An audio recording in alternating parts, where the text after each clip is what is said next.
नमस्ते दोस्तों, स्वागत है आप सबका हमारे चैनल में। आज की वीडियो में हम एक ऐसे विषय की खोज करेंगे जिसने हमेशा से मेरी जिज्ञासा के साथ साथ मेरे जैसे कई लोगों की जिज्ञासाओं को बढ़ाया है। हम हिंदू धर्म में सुर और असुर की उत्पत्ति और पौराणिक कथाओं में उनकी भूमिका के बारे में गहराई से जानेंगे। इंडियन माइथोलॉजी में सुर और असुर दोनों ही प्रमुख चरित्र हैं। सुर भगवान, देवताओं और साधु संतों के प्रतिनिधित्व करते हैं, जबकि असुर दैत्य, राक्षसों और अहंकारी व्यक्तियों के प्रतिनिधित्व करते हैं। तो चलिए शुरू करते हैं।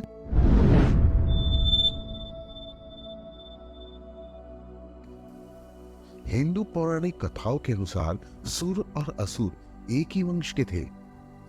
वे ऋषि कश्यप के पुत्र थे, जिन्हें हिंदू धर्म के सबसे प्रमुख संतों में से एक माना जाता था। सती को छोड़कर राजा दक्ष की सारी पुत्रियों का विवाह महर्षि कश्यप से हुआ था, जिनमें से दो के बारे में आज हम बात करेंगे।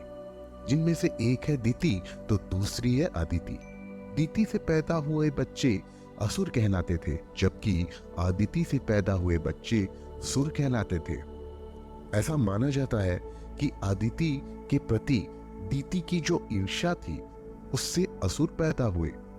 कश्यप ने दिति को चेतावनी दी थी कि कुछ ज्योतिषीय परिस्थितियों में पैदा हुआ बच्चा उसके पतन का कारण बनेगा।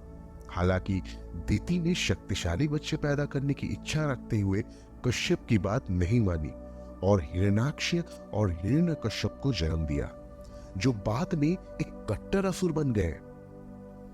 दूसरी ओर अदिति ने कश्यप की हर एक बात मानी और 12 पुत्रों को जन्म दिया, जिनको हम आदित्य नाम से जानते हैं। पुत्रों को सुर कहा जाता था और इन्हें प्रकाश के देवता और दुनिया के रक्षक माना जाता था।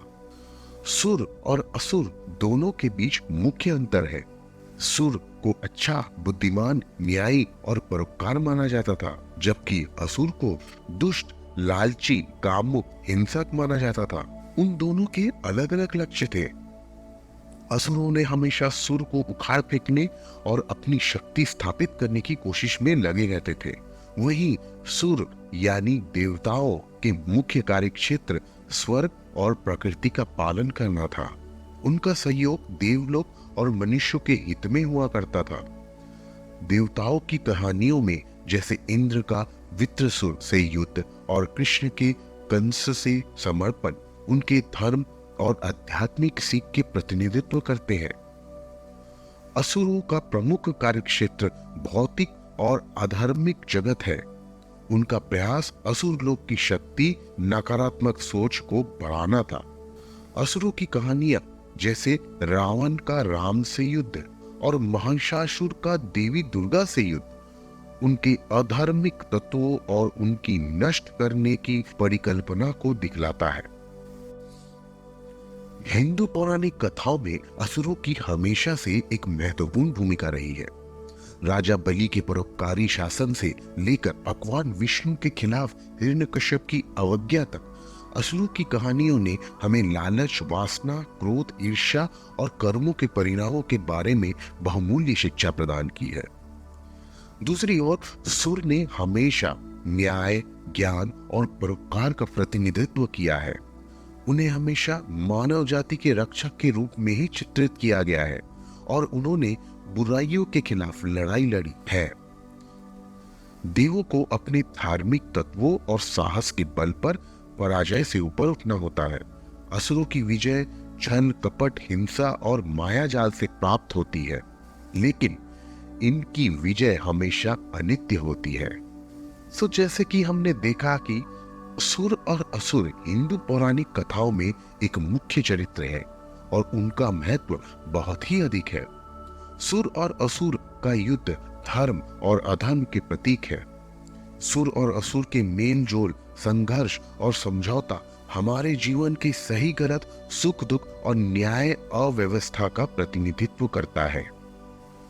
भारतीय पौराणिक कथाओं में सुर और असुर का मुकाबला हमेशा मानव जीवन के शुभ और अशुभ तत्वों के प्रतीक रहा है।